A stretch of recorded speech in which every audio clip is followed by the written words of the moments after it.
National Weather Service in Peachtree City has issued a severe thunderstorm warning for northern Fayette County in north-central Georgia, northeastern Coweta County in west-central Georgia, south-central Fulton County in north-central Georgia, northern Clayton County in north-central Georgia, until 9:30 p.m. Eastern Daylight Time.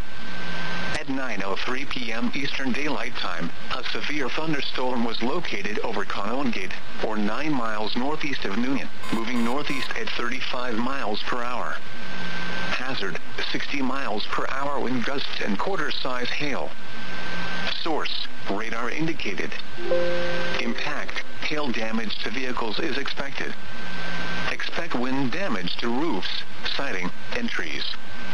Locations impacted include Atlanta, Newnan, Fayetteville, Jonesboro, City of South Fulton, Peachtree City, East Point, Union City, Forest Park, Riverdale, College Park, Fairburn, Tyrone, Morrow, Hapeville, Palmetto, Lake City, Chattahoochee Hills, Hartsfield Jackson Airport, and Cascade Heights.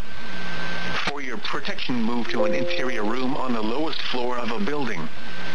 If you see wind damage, hail or flooding, wait until the storm has passed, and then call the National Weather Service toll-free at 1-866-763-4466 or tweet us your report at NWS Atlanta.